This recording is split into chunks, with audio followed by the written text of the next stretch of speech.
going to regret this. Welcome to the Nerd Party. Hi, this is Nick Anastasiou, story editor on Star Wars The Clone Wars and Star Wars Bad Batch. And you are listening to Aggressive Negotiations.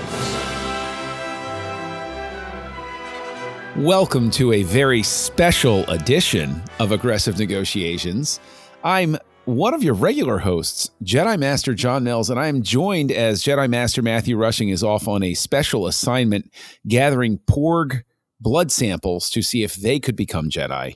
I'm joined by dear friend, longtime friend, founder of the Nerd Party Network, Tristan Riddell, for a very special episode of Aggressive Negotiations. Now, Tristan, I know you're a longtime listener, first-time guest co-host. So I just want to know, how excited are you to finally appear here on Aggressive Negotiations instead of where people can typically find us, which is on House Lights, a film director podcast, also on the Nerd Party Network? I kept trying to rack my brain where I was like, have I been on before? But I think you're right. I think I haven't been a co-host, but we did a commentary together one time, I think. There was a bunch of different people.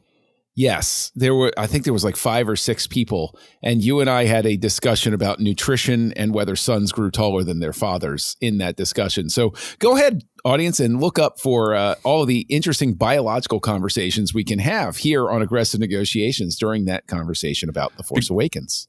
Because Aggressive Negotiations is the longest running show on the Nerd Party that's still going. Oh my gosh, we are, aren't we? Yeah. Because all right, woohoo! First, yeah, because it started off with it was a show that just was called the Nerd Party, but then we changed it to the Senate Floor, then changed it to Lee Hutchinson's show right now. It's changed names so many times. It's not the same show. It's completely not the same show. We just stole the RSS feed.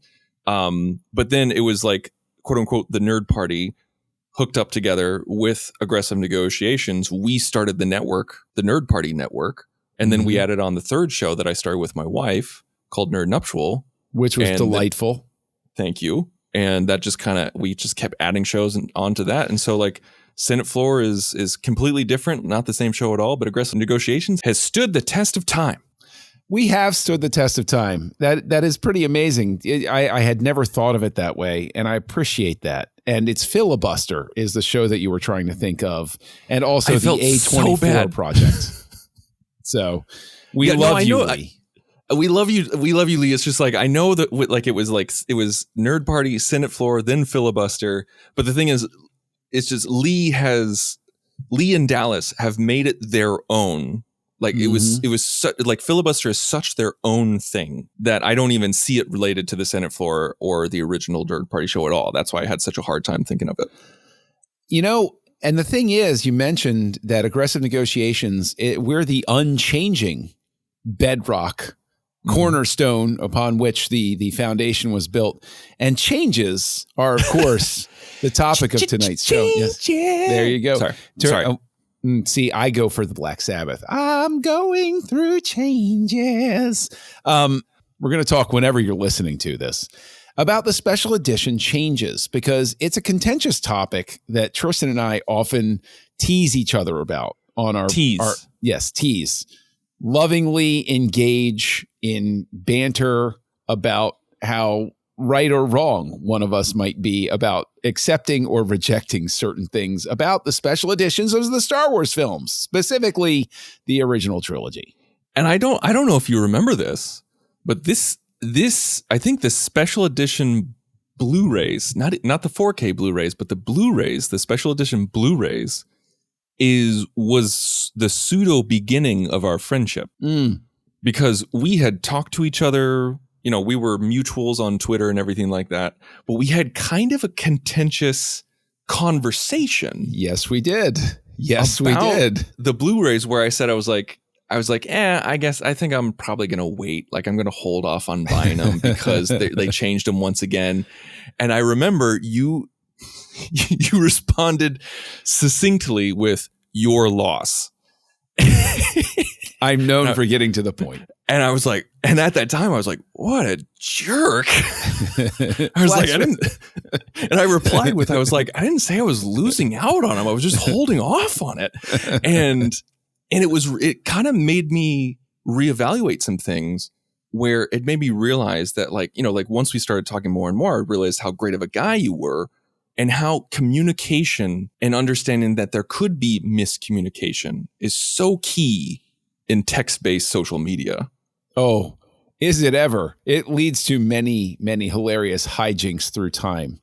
But I got to tell you, I'm looking forward to this conversation, specifically not just because of that touchstone in our past, but I like, especially with the 4K, like, it's really the special edition changes. I guess we finally hit a steady state. Every time I say that, something changes. Like, Lucas will come out of retirement and be like, I want to change that now. Or somebody makes like a ghost change, like they made that ghost unchange in Empire at one point. But I want to take it all the way back, because there is an age difference between the two of us. Mm-hmm. For me, when the special editions came out, people don't realize this, but social media didn't exist. I mean, they realized that part of it. But there was a lot of contentious back and forth within trade magazines, within friend conversations back and forth, and things got rather spirited. But I'm a bit older. I want you to take me through. I want to know your experience seeing the Star Wars Special Edition in the theater for the first time. You had seen it on video beforehand, obviously. Yes. When you first walked out of that theater in 1997 with all of those changes, was it sort of lost within the experience of finally seeing it on the big screen? Or was it something where you walked out and you were like, man, that was so cool. But where were you? It was, I think it was kind of straight down the middle. It was well advertised that the special editions were making changes. Like they had really great ad campaigns saying, like, they're coming back to the theater. You get to see it on the big screen. And it's a remaster. And on top of that, you're going to see new stuff. Mos Eisley is going to be expanded. You're going to see different types of aliens and things like that. And so I was 11 in 97, and I was really into Star Wars. Just like, I was at the perfect age for the special editions to come out. Like, all these, like the new toys were coming out of the original trilogy. This was before the prequels. And so, like, actually right now, you might actually be able to see it, John. Like, there's the Millennium Falcon right behind me, because the kids got out all of my old ships and were playing with them. And I kept all of those toys specifically for future kids to play with them. And so I was on the hype train. I mean, everything was awesome. It was, and the changes were, oh, cool, we get to see it in a different way. Mm-hmm. And so I was completely ignorant of that back and forth, that arguing between Gen Xers of who hated what and the change and everything like that. And I think because me and my friends were 11 years old, and we just thought it was cool to see it on the big screen. We thought the changes were neato. But at that same time, because they were special editions, I didn't think Lucas really meant, this is all you're going to enjoy for the rest of your life. Well, let me ask that question, though. I mean, let's put it out there, because there are people who believe these special editions, they're garbage. I hate them forever. I shall hate George Lucas and spit upon his name because of these changes that are done. You're obviously not there with it. But do you think there would be a different feeling about the special editions if there was not that hard line drawn about you're not getting what came before again? Like, this is it. This is your new only. Do you think people would have been more receptive and the conversations more civil if they had simply said, there are now two versions of, like they've done with Apocalypse Now or Blade Runner or any of a number of films? Do you think that things are more civil if, like you're saying, the special editions came out, but you can still watch the old originals if you want to? I think definitely. I think in all honesty, I think, and I say this with no snark or malice, I think the special editions probably would have faded into obscurity. Because if you have the theatricals available, and those kept getting remastered, and like those kept, like we got a Blu-ray, like say you had a dual Blu-ray release, or say you had both versions available in one complete set. I feel like there would still be arguments. Like Star Wars fans constantly argue. So like say you had dual releases, like it would always be like, what do you like? Well, I'm a special edition kind of guy. I'm a theatrical kind of guy. Now it's just like vitriolic because it was a choice that was forced upon us. But if we had the freedom of choice, I think it would have been like more akin to E.T.'s special edition, where they removed the guns and replaced them with walkie-talkies, where like people are like, oh, that was I didn't like that. That was silly. That was stupid. But you still have the theatrical edition. You can waive it off. Like anything you don't like, you can waive off because you have the original. But if you didn't have the original and you're stuck with it, that's when frustration happens. Now, before we get into the discussion about the changes themselves and everything like that, what I would propose is we live in a technological age where they've toyed around with this with home releases before. I remember I had a version of Die Hard on DVD that was very clunkily done, where you could choose alternate takes of the way people said certain lines and stuff like that. And I do remember those. It was nightmarish to try to work through. It was like, why is this taking so long to load? And with this, I honestly think if we really wanted to embrace interactive technology, way of the future sort of thing, I think that the win would be a version released, and they could charge a fortune for it probably, of where you could pick and choose which changes you wanted, right? Where you could sit there and you could interactively, because Lucas was always very good about, making behind the scenes stuff, structural stuff, all of those sorts of things available to everybody to see the process, to learn about filmmaking and all of those sorts of things. I think it would be really interesting to have a version where people could sort of cobble together and you could find out, oh, Tristan held on to these changes, but ditched these. And John held on to these changes, but ditched those. And maybe Jedi Master Rushing held on to everything. And each one is like, well, we all got a hamburger, but you got lettuce and tomato. I got lettuce, tomato, mayo, and Matt got all the fixins, right? I think that's why you have, like 25 different fan cuts that are out there and that are popular, because people have done that. Like people, there are projects, there's really famous projects like the 4K 77 project, which is trying to find the purest, film scan of 1977 Star Wars and archive it as best possible, DNR it, no DNR, film grain, whatever. And so they're like, this is what you would have seen in 77, or at least close as humanly possible. And then there's other fan cuts that will take kind of despecialize, like Harmy's despecialized edition, where it'll take like the Disney transfers, but then tweak them, to try to get them back to the theatrical. And then there's other fan cuts where they'll do a mix and match, like exactly what you're talking about, where they'll get rid of the Jabba scene, but they'll keep all of the Cloud City stuff, things like that. So I'm glad you talk about that, where, ditch the Jabba scene, keep the Jabba scene. The purpose of this discussion is to sit here and have this conversation, and we'll go ahead and kick it off with the original Star Wars. You wind up getting a message that you verify is true from Mr. George Lucas, and he says, hey, Tristan, look, I'm never going to go all the way back to where it was in 77, but you get to sit down in the booth with me and Ben Burt, and we're going to reapproach this edit, and you're going to get to weigh in and tell me what I should keep, what I should ditch. But we're going to keep changed effects. That's just going to happen. What are you saying to him? What's the one thing, you're given one thing to start off with, the one thing you would change back, unchange, or keep, or change further even, because I don't want to limit it, within the original Star Wars? Well, I mean, the easiest thing to say would be the Greedo scene. I mean, that's I feel like the most contentious in 77. Am I wrong in that? Like that has to be the biggest change that everybody talks about, right?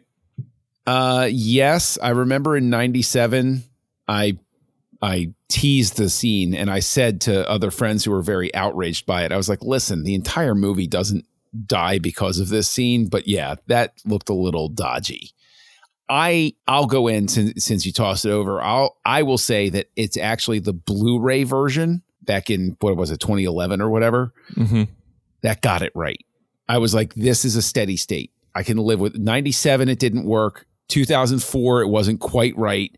And then in 2011, they re-snipped it and they rearranged it a little bit and they gave Han his line back and everything like that. And it's like, it actually kind of worked. And I was like, I like this. Is that the one where they digitally moved his head? Well, what it was they had restored. I don't remember if they did this in 2004 initially, but number one, as soon as they gave him back the line, yes, I'll bet you have, because that cut always looked terrible. Where they cut out, yes, I bet you'll have. His head dodging, I think, goes all the way back to 2004 at least. And I know there's somebody sitting there tearing their hair out. That's like, why? How can you? There have been a lot of changes, folks. There's a lot of changes, folks. We're going to get some stuff wrong. when did that change happen? I don't know. But there were frames cut here and there. And, you know editing better than I do. But like I could detect that there was like 3 frames moved here, like removed here. And like it moved a little bit faster. And I thought that 2011 was steady state. The Greedo scene in the 4K, I mean, McClunky. I will concede. It's terrible. I remember I was at Target with my kids and we always go through the Star Wars toys, and it makes me long for 97 and 98, like when you could walk down an aisle of a toy store and it was just filled to the brim with Star Wars toys. And now it's barely a quarter of an aisle. Like as soon as the 4K Blu-rays came out, like I saw a Greedo plushie and you could squeeze him. And he would say different things that Greedo said, and it went through like, but then I squeezed it twice and it went, McClunky. I was like, you trolls. Somebody knew what they were doing on that line. Somebody was having fun that day. I mean, someone like when those were released, like that, they're just rubbing our noses in it now. Like that one was very much there's not crap you can do about it. And this is what we're doing. So like, to me, I feel like I think that was the thing is like some of these changes, obviously like they progressed. Some got better where they're just like, oh, they refined the CG here a little bit, or they refined the blade here a little bit, or they fixed this matte painting here a little bit more. And you keep seeing that progression. Other times, like the Greedo scene, there's like huge changes back and forth. Like he dodges his head, that he shoots first. He doesn't shoot first. He shoots second. There's a third blaster. It says McClunky, his head explodes. It's just so strange. Like it's like I'm in video production, and I have clients like everybody else. And so there's so many times when you create something, like the client says, go make this. And you're like, okay, I will. You go make it. And you're with your coworkers, and you're like, this is really good. I hope the client doesn't screw it up. And then the client comes in, we want you to change A, B, C. We're like, okay, fine. We can still maintain the quality if we change A, B, and C. But as long as they don't touch X, Y, Z, we'll be fine. And then another person comes in and said, we should change X. Okay, maybe we can keep a little bit of the integrity. No, we want you to change Y and Z. And then it becomes a camel. And you're just like, you adding all this stuff onto it. And I've had projects where people are like, you know what would be great? If you just got rid of A, B, C, and X, Y, and Z.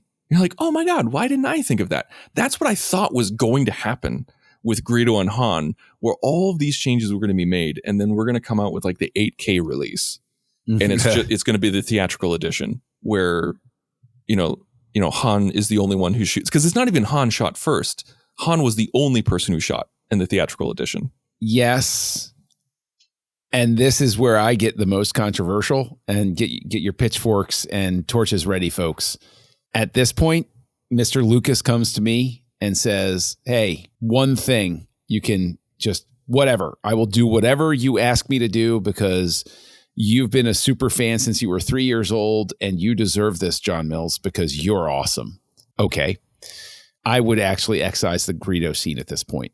Just completely take it out. I would just completely take it out because, quite frankly, the Jabba scene now has payoff in Return of the Jedi. I like the Jabba scene as it's existed since 2011. It improved in It was a little rough in 97. It improved in 2004. 2011 and 4K, scene works for me. And so I would say keep the Jabba scene, specifically because I think it actually adds some mystique to Han and removes the whole thing, because Lucas said, I didn't want Han to shoot first because that's not heroic. He's changed as a person, and he felt that Han doing that wasn't what he wanted to convey. Okay, fine. The solution is to make Greedo a reference. Why did you have to fry poor Greedo?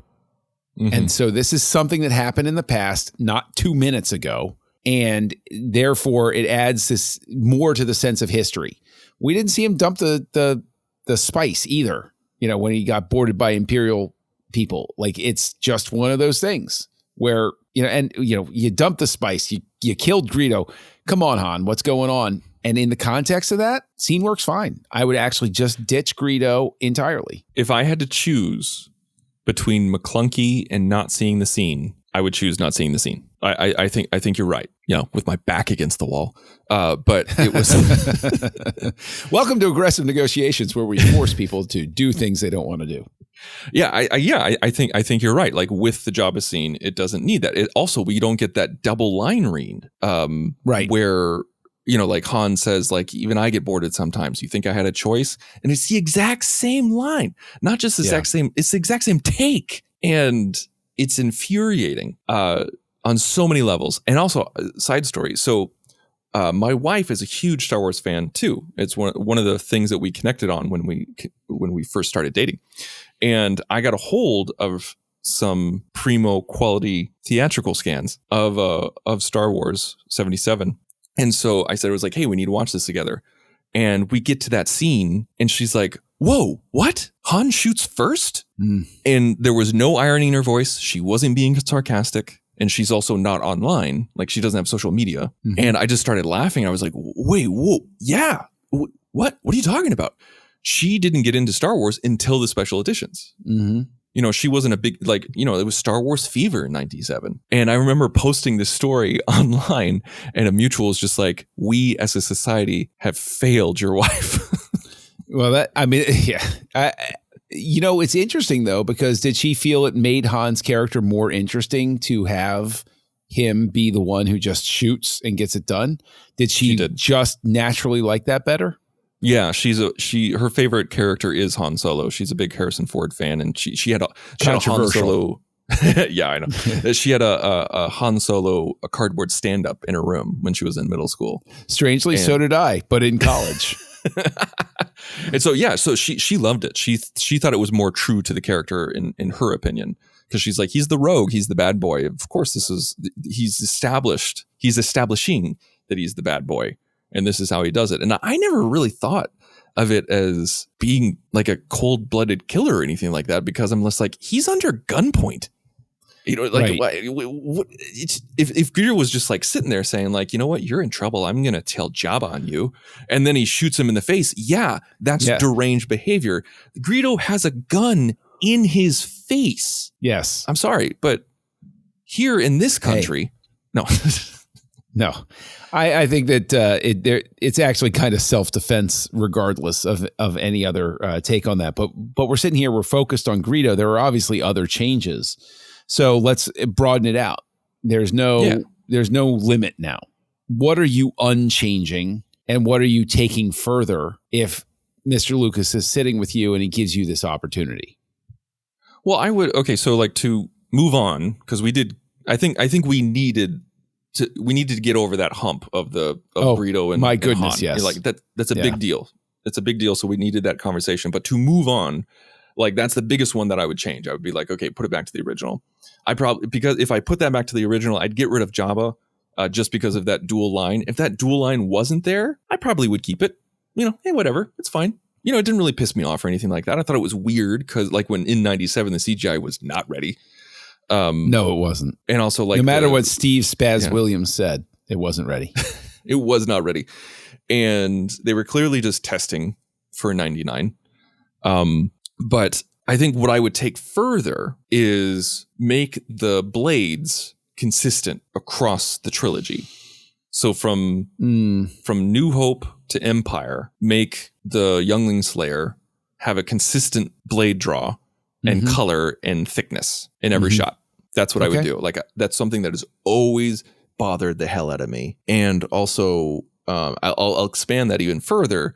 The fight between Vader and Obi-Wan in the hangar, when Obi-Wan is doing that little ching, ching, ching, like he's like scrunching his body together and like backing up, like the blade is pointing close to the camera lens, and so we see the rotation of the reflectors, and it doesn't look like a lightsaber at all. It looks like a stick with lights on it.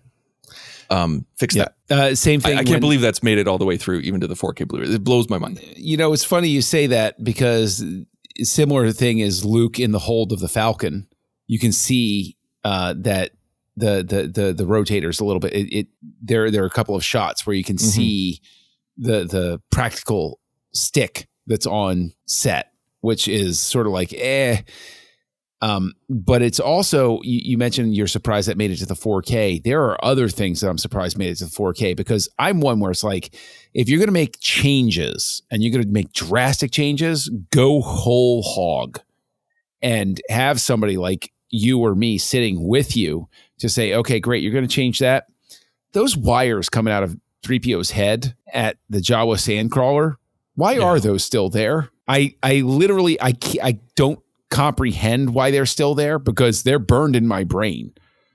Let's get rid of those. Let's get rid of R5D4 behind R2 in the moments where he's blown his rotator, because motivator. My bad. Sorry. I'm caught up in the moment and I'm trying to get to the point, but whatever. I had a t-shirt that had R5 on it, and he has like gothic wings behind him, and it's like gothic art. And it like this is this really cool, like badass style. And it says bad motivator in I love it. In like goth, like a screamo band writing, like that's awesome. Like an Ed Hardy shirt, but for R5D4. Cooler than that. Something like that. Yeah. But yes, I would take R5D4 out of the shots, but because I think it's almost like an obstinate refusal to admit that we've seen the movies more than he has at this point. And I'm not saying that that's a healthy thing that we have. Okay. I'm not saying that. I'm saying none of us are healthy and we know it. Yeah. He actually took a break from watching the movies for a time. All credit to him about that. But see, that's the stuff that I agree with you. Like, that's the stuff that's crazy to me, is that there's like, I totally understand replacing all of the English with Arabesh. Cool. Those are little total details that I really like. Like when Obi-Wan's deactivating the tractor beam, and you see that instead, flawless, seamless, great stuff. And also one CGI thing that I really liked in 77, which is now A New Hope. I guess we can call it A New Hope now because it's the special editions. Is Han chasing after the stormtroopers and screaming, and when he turns the corner. And he sees a whole garrison of troops and TIE fighters and AT-STs and everything like that. He's like, ah! And then runs the other way. It totally makes sense now. Like that is funny. It makes sense. And when you're in a theater, you're like, they changed it to make sense. Like that. Yeah, I would hardcore keep that. I absolutely agree with you. There's actually something that I would change at the end. And I'm going to come back to the Arabesh thing that you mentioned earlier. But the thing that I would change is all effects houses, regardless of the movie, ever since Star Trek VI, The Undiscovered Country, have become obsessed with what I call the Praxis Ring. I've always called it the Praxis Ring. Yes. Everything that blows up in space now has a horizontal ring that travels outward for added depth and effect or whatever. It was awesome way to open up Star Trek VI. I still turn love into the wave. Oh, but like that opening where like the credits end and like the music is crescendoed and it goes out, and then all of a sudden you see that bam and that wave go out. Like that was so incredible to watch. Everybody, it's okay if we don't do that with every explosion in space now. It's all right. It's fine.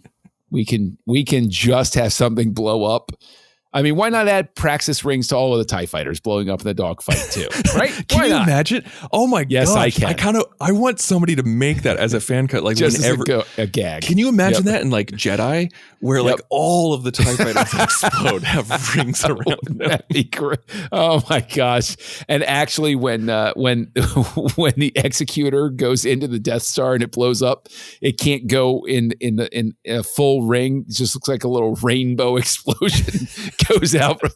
All right, somebody out there with more time than either one of us have, please make this happen for us. We would appreciate it. But with Arabesh, please go ahead. Oh, okay. Don't No. forget the Arabesh thing. I won't forget the Arabesh. Don't worry. One thing that has always bothered me is I can't remember exactly what was said, but it's Vader and Tarkin alone in the conference room, and you know what I'm going to say, and I do. And Tarkin is yelling at Vader. I think he's I think he's complaining about how Leia lied to him. He's like, yes, exterminator immediately.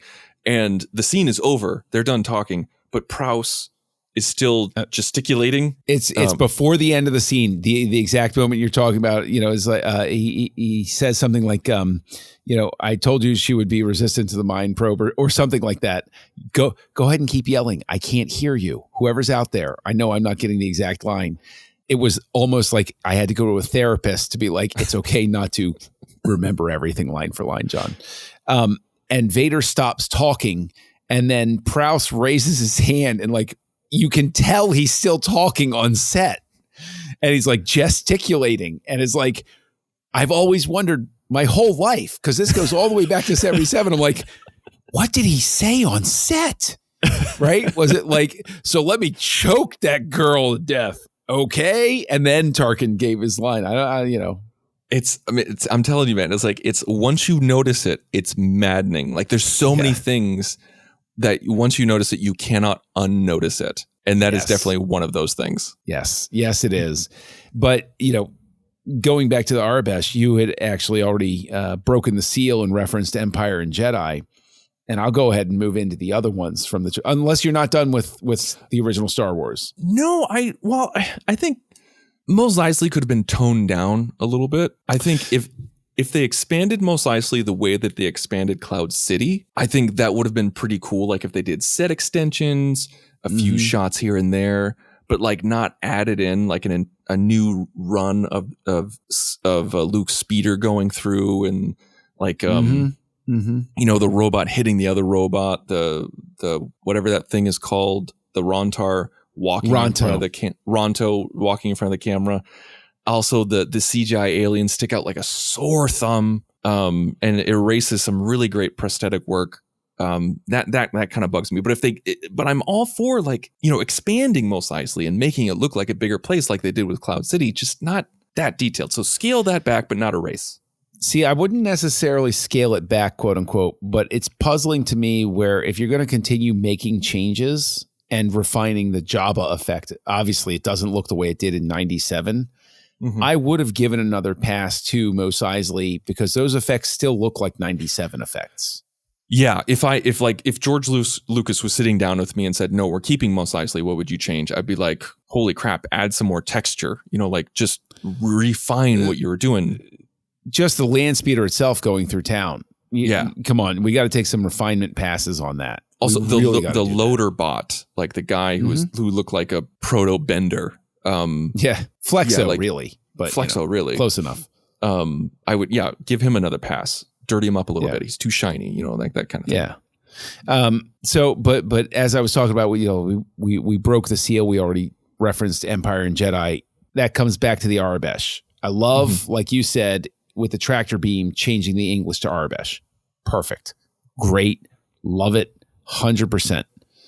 I actually, what is under my skin from Empire and Jedi is I liked when the Arabesh moved from right to left because it felt like a different way to write. Oh. And now they change it to left to right. And for some reason, that still annoys me. When did they do that? Oh, I forget which time they did it.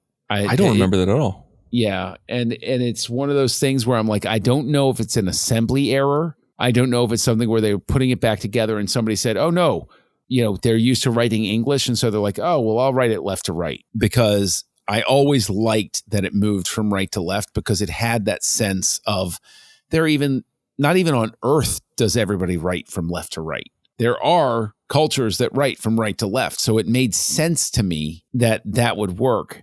And because everything has been so ingrained in me, Now I'll balance that with saying I like the work that they did to take R2 and change him from having black panels on his head in Empire Strikes Back to blue. Mm-hmm. Thank you. Because we all know that they turned black just because you were doing the effects and you had no way really. It's like Kirk falling off of the mountain. His outfit momentarily changes to black because limitations of the technology at the time.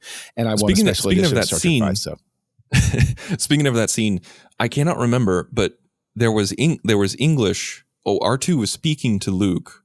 Yes. And it was transcribed. Yes. In the originals, it was English. Did they change that to Arabish? No, it was not. It was not English in the original.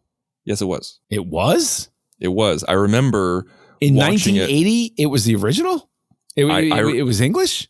I remember pausing it with a friend of mine. I have a distinct memory of this, where I paused it with a friend of mine on my old TV. We had the VHS tape. It was the theatrical editions, the ones with the CBS Fox logo on the spine, you know? Which, of course, makes me the stinker to say, well, was it the 35 or the 70 millimeter? Oh, no. Yeah, that's the thing. Like, you can't say, like, oh, it's the exact same ones you saw in the theater, because no home release is the exact same that you saw in the theater. Yeah. But I remember, like, we paused it and got our faces super close to the screen. And we got so excited that we were able to actually read what R2 was saying to Luke. I need confirmation of this, because I have absolutely no memory of seeing English on that screen at any point. I'm not saying you're a liar. A liar? I hope not. Not outright. No, I'm not saying you're a liar. I'm saying, like, this is possibly something where I either never cared enough to look, which is not a dig at you. I'm saying, like, it's one of those things where all I can ever recall seeing is Arabish. So, okay, like, I take your word for it, but I got to get a scan of those moments, because I've got to see what it looked like in 1980. Because if it was English, I got to know what was being transcribed. Like, I desperately need to know what the words are and if they actually made sense and stuff like that. So, well, I will look this up for you, because, because I cannot read Arabish, and I guarantee you I could not read it in the 90s. But I remember high-fiving a friend of mine, finally being able to figure out what R2 actually said. See, I would love it if you found out that all it was somebody just transcribed their grocery list, and they were like, who's ever going to read this? Right? It's up on screen for a second. Who cares? It's sort of like The Simpsons did that, where, at the end of certain things where the news program or the news infotainment program would be busted for saying something, they would say, and by the way, and then they'd make some outrageous claim, and then they would have stuff fly by the screen really fast. And a friend of mine, actually, the infamous Joey, who, if you listen to House Lights, you've heard Joey referred to many times, paused it one time when they were doing that, and because he had recorded it, and when he paused it, one of the lines literally said, if you're reading this, you have no life. So they knew that somebody was going to pause it, and they baked that in there just to mess with them. That's what I want to find out R2 was saying. So, all right. Well, I will go back to it. I will try to find a theatrical screenshot and see if it exists. Well, as they say in Star Trek 6 that I mentioned before, don't wait for the translation. Answer me now. Answer me now. So I've given my own feedback on what I do with the Arabish and what I liked about changing R2's dome. I'll also quickly toss in that I'm stealing this from the way somebody put it on the Star Wars message boards at the time. The greatest unchange ever was removing Luke's scream when he falls down the shaft. Yes, absolutely, 100%. Thank the Force that they did that they took that out. I remember hearing that scream and thinking, even then, like when it came out, like it didn't make me angry. It was just confusing, because I was like, wait, why would he scream? Like when he jumped, he was resolved.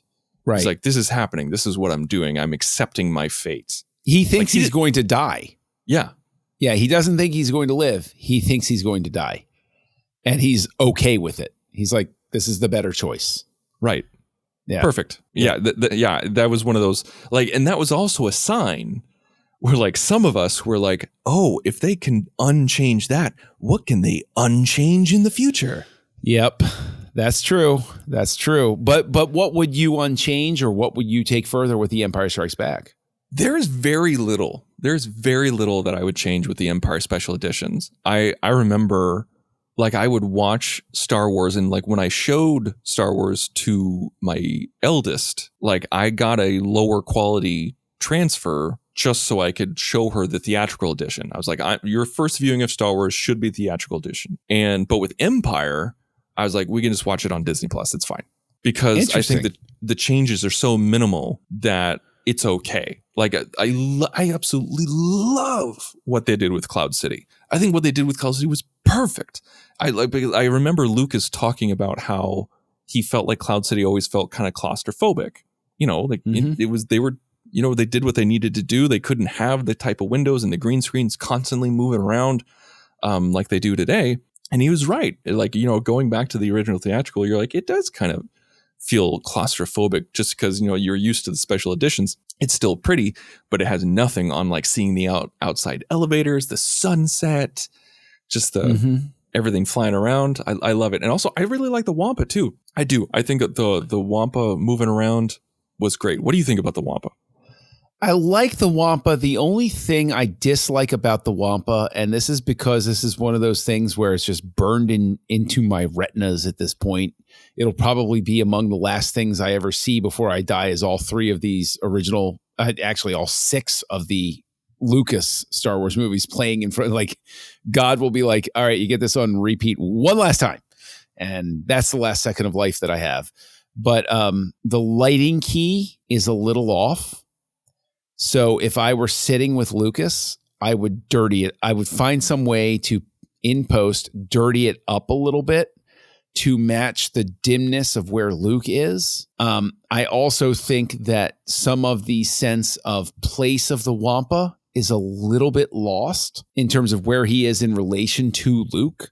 So I would actually probably take it further and find some way to show the Wampa coming out of somewhere that's close to Luke, as opposed to when I first saw it, the sense that it was sitting there in front of him. And it's very disorienting to me that a movie that George Lucas worked on would have a sense of place confusion like that. That Wampa is not in front of Luke. He's somewhere else.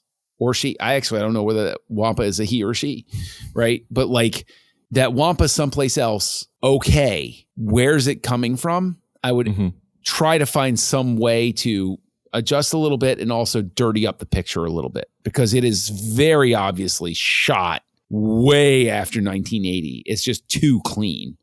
And the light is a little too clear compared to Luke. It's just not, I don't know whether they used some sort of mister on set or whether there was moisture in the air that wasn't there on set when they shot the Wampa for the special edition. But I'd find some way to make it match a little bit better. I think you're absolutely right. Like, I love the idea of the Wampa. I love that we got to see him articulate and move around and, like, chomp on the tauntaun and everything like that.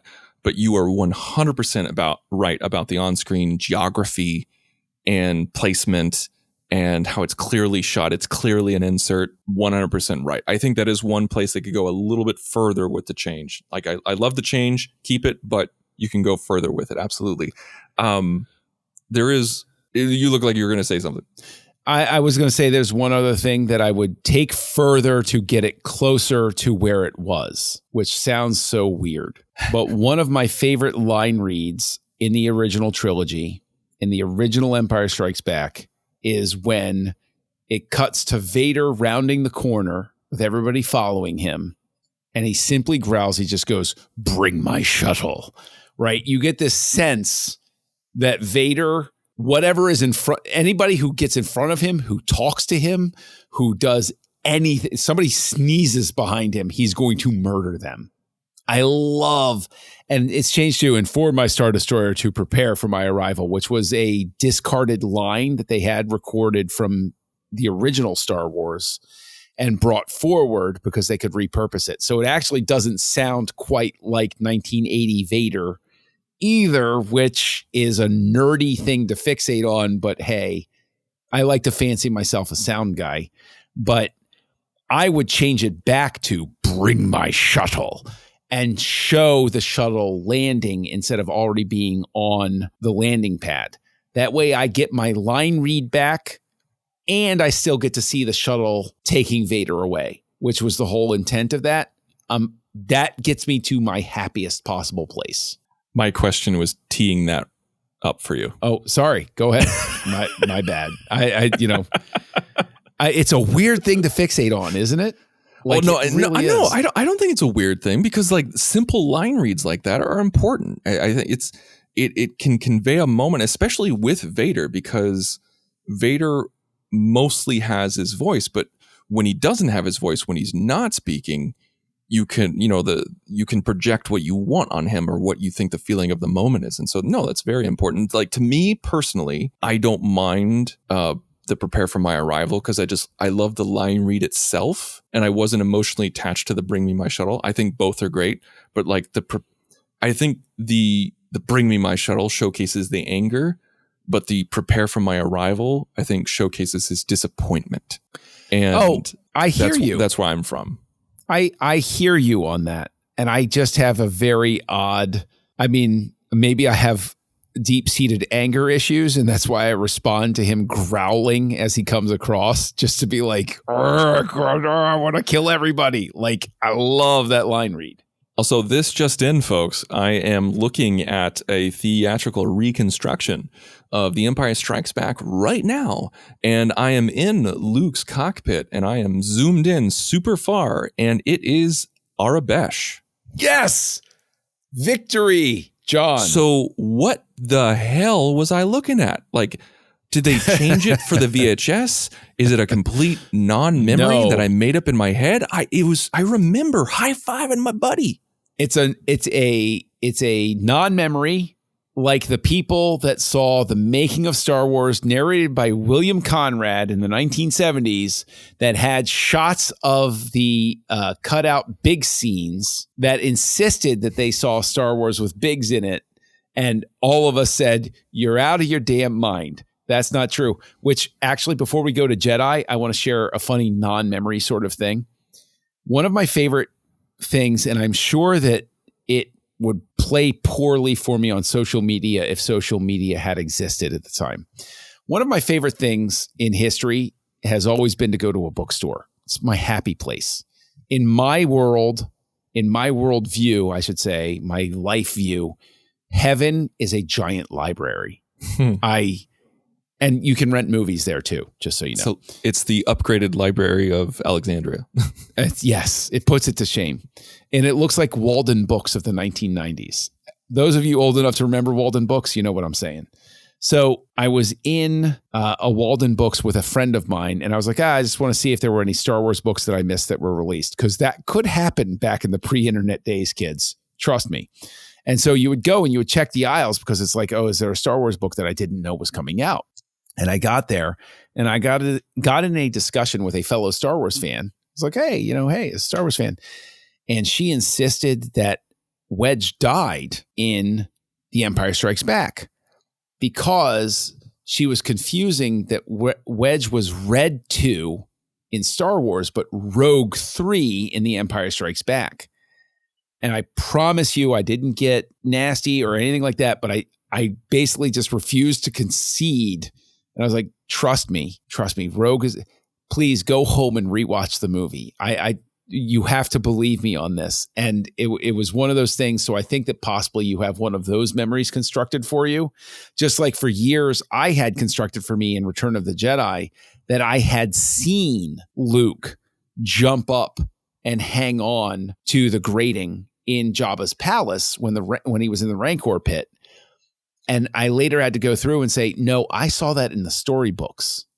That's where I saw that. And I convinced myself in the everybody owns a copy of the movie days, then I must have seen that as well because it was in the storybook. Therefore, I must have seen it in the movie as well. So that brings us to Return of the Jedi. And I'm going to go ahead and say it. I'll jump right into it. I like what they did with the Sarlacc. I like that the Sarlacc is more active and has a beak. And I can tell that you are going to disagree with me. Well, Book of Boba Fett, even though I didn't really like the show that much, kind of helped me make my peace with it. Got you. Because it's like, because there was that question before the show came out. We're like, okay, we're clearly going to see Boba Fett vomited onto the beach, from the Sarlacc. So which way is he going to go? Is he going to go theatrical? Is he going to go special edition? Which way is he going to go? And he fakes you out where like you first see it as the theatrical and you're like, oh, this is ballsy. Okay, here we go. But then we see the beak is more internal, like it's coming out, like kind of like Alien, like the xenomorph. And I thought that was cool. I liked that. And so like now when I watch Jedi, I kind of think of it that way. I would have liked the Sarlacc better if it wasn't so blaringly obvious it was 97 CGI. Yeah, it needs refinement. Mixed Completely with agree. live action footage. I think that's what really pisses me off is just it's such a low quality insert as opposed to just a prosthetic. I will absolutely concede that they need to refine the effect. But overall, I like the effect specifically because of the fact that I think it makes this Sarlacc more, and I don't want to use this word, but believable in a sense, because just being a toothy gash in the desert, you're not going to catch anything. And instead, giving it the beak and the more active tentacles, you're like, okay, you can go ahead and grab something and, and the beak can come out and grab it and those sorts of things. I'm like, okay, that feels a little more trapdoor spidery to me. That feels a little more, this thing could survive in the desert sort of thing. And if you've ever been to Doc Ondar's at Galaxy's Edge, it's delightful because they have a supposedly baby Sarlacc in a container. And so you get to see the entire underground structure of a Sarlacc. It's super cool. Seeing it live in person, quote unquote, is pretty neat. I dig it very much. So I like the beak. I like the fact that it makes it seem like a desert, like the sort of thing that can survive in the desert that still has a predatory thing, even though it's anchored to a single spot. Because as much as I love the original effect, and obviously Return of the Jedi, here's where I get controversial again. Return of the Jedi is my favorite of the original trilogy. Always has been. Always will be. Same. And the thing is, I remember what that effect looked like. It wasn't an effect, what that practical thing looked like.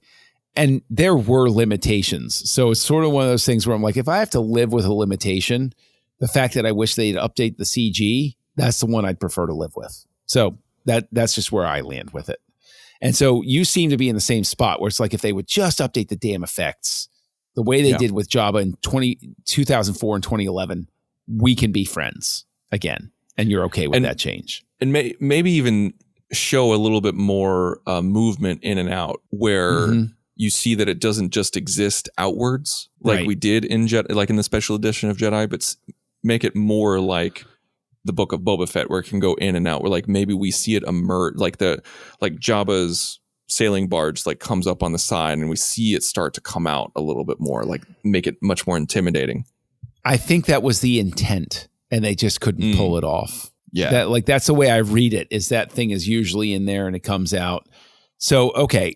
But there were some other minor changes in Jedi. Interestingly enough, it's minor. It is the most unchanged of them, except for the ending. How? No. I really don't believe that. I feel like Jedi is the most changed. Really? Outside of the Sarlacc, what do you feel is the most changed? There's a musical number, dude.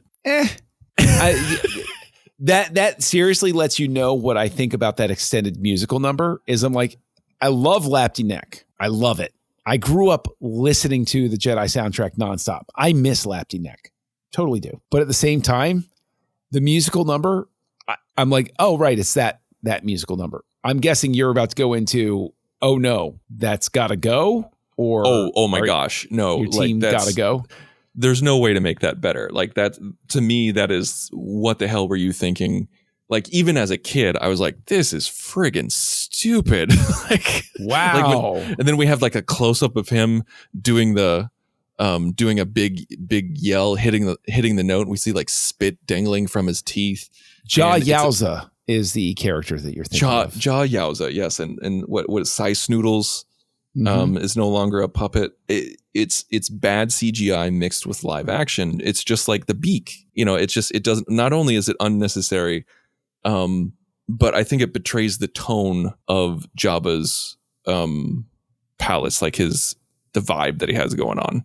It's too active. I mean, listen, for me, it's one or the other. I don't care. Like, if you came in and I'm talking with Mr. Lucas about the musical number, I'm like, I don't know.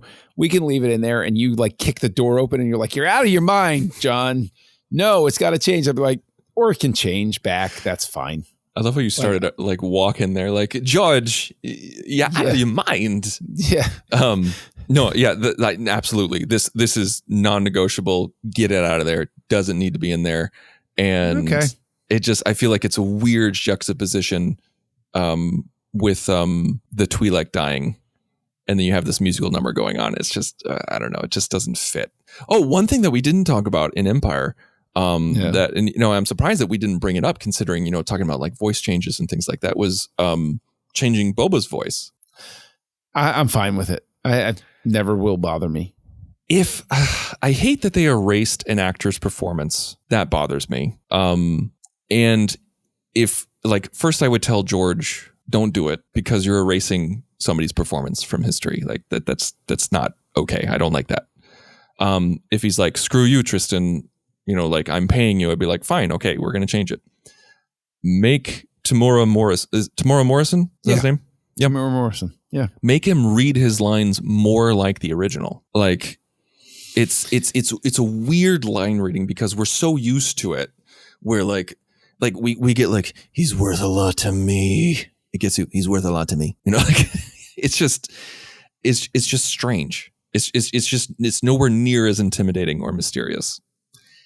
I agree, it's not as intimidating or mysterious, but it doesn't bother me in the same way. Initially, it bothered me because, again, it's ingrained in my brain. It's just like the line read, bring my shuttle. This is what I've remembered for all time. So it was difficult for me to get to this point. Mm-hmm. But now that I've gotten to this point is why I don't care anymore. If that makes sense. Like, I guess you could almost argue it's a Stockholm syndrome sort of thing, where I've just made peace with my captivity, and I'm like, okay, that's fine. That's what it is. Well, since we're on Tamora Morrison still, like if you're gonna do Tamora Morrison, like, go to Jedi and really do it, where don't have the what the like, have him do it. You kept the original line reading in Jedi, but you don't have Morrison scream. You don't have him say what the and everything like that. Like, or at least have deep Bradley Baker do it. Which he could, absolutely. Yeah, I mean, but that one in Jedi, that's sort of like 3PO's head wires in the original Star Wars. It's like, okay. I mean, I just got to make peace with that sort of thing. All right. Well, we're hitting the hour mark. Yeah. And there are two things. Well, there's one thing that I think is a crime against humanity.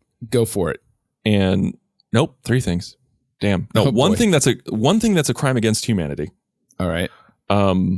One that is a kick in the slacks, and one that is a slap in the face. Okay.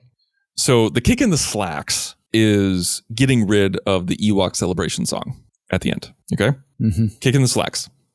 Slap in the face is Hayden Christensen's costume test being put over on Anakin's Force Ghost. Disagree. Crime against humanity is Vader going, no. Oh, okay. We don't have another hour at this point. No. We don't have another hour at this point. If you and I are going to remain friends, I mean, you and I, like, people don't actually know how close we are in real life. That's true. I need a level of acceptance from you.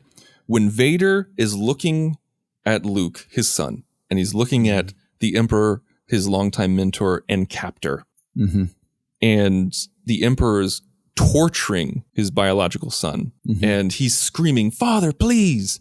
And in the original, it is so, I know this word is overused, but I'm using it appropriately. That moment is so epic and Shakespearean, Greek, anything you could throw at it. And Vader, he is as motionless as a statue, but yet he is conveying every single bit of emotion that we need in that scene. And we see him think about it.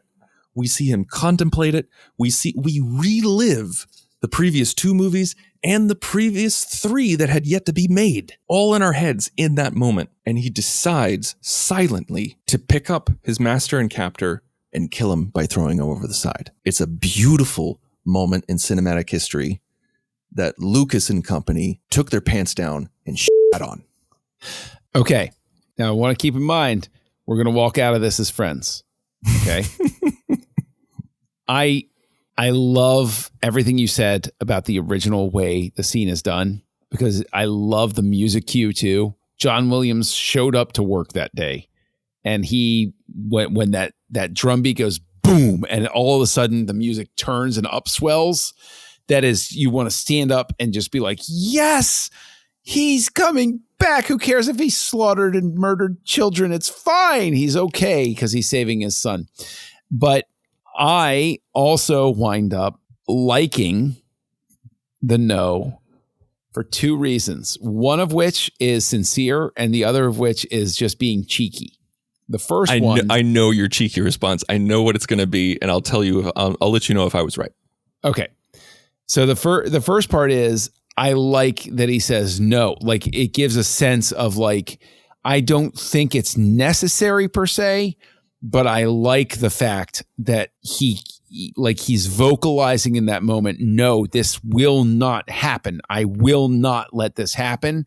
It works for me, and I think that it works with the music. I know the history of the line and the read that they use. Leave me alone. Don't care. The other thing where I am cheeky is that somebody screaming no is in all of the other original trilogy movies, and Jedi was the only one. I actually wrote a blog about this at the time, that Jedi was the only one that didn't have anybody shouting no. And then the Blu-rays came out and he shouted no.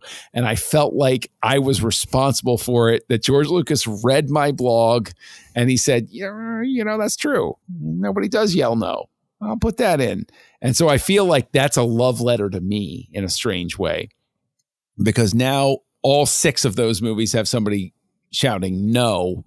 And therefore, were you right? Did you guess the cheeky response? No, I was wrong. No. I was wrong. I thought the cheeky response, which I think is the real reason he did this, is he got so much hate after 2005 with Return of the Sith, because when Vader, like when Palpatine tells him, he's like, oh yeah, you killed Padme in your anger. And he goes, like that was made fun of ruthlessly. Which I think was unfair, because I love it, but go ahead.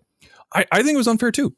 I do. That moment didn't really bother me that much. See, I thought that's where the love remains between us. See, like that's the common bond. There we go. If it didn't happen, that's fine. But it did happen. It's fine. Whatever. But I feel like I think Lucas is a vindictive person. I really do. I think he's vindictive, not in a mean, like not in a hateful way, but like the way that my 2-year-old is mean spirited and like will poke her sister just to piss her off. He said, he's like, oh yeah, fanboys, you didn't like that he said no in Return of the Sith? Well, I'm going to make him say no. Excuse me, Revenge of the Sith. Like, I'm going to make him say no in your beloved Return of the Jedi. And I really think that was the reason. I 100% think that's the reason. I'm not joking or being facetious. I really think that's why he put it in there. Well, I disagree with you. And now I've forgotten the other 2 things that you talked about. Oh, Hayden Christensen appearing? Yeah. Wrote a blog about this too, because this is contentious. But and this is the thing where it's like, feel free to disagree with it, because it's something where, like I can be pulling a sympathy card out sort of thing. Like this is one of those things where I do not intend it as I just threw up an invisible emotional shield. And if you come at me, it's not fair. Not doing it in that way at all. But I wrote a blog about it at the time as well, where my mom passed many years ago, and well before the Hayden Christensen appearing in 2004. And this is how you log time, just so you know, folks. Yeah, basically it is.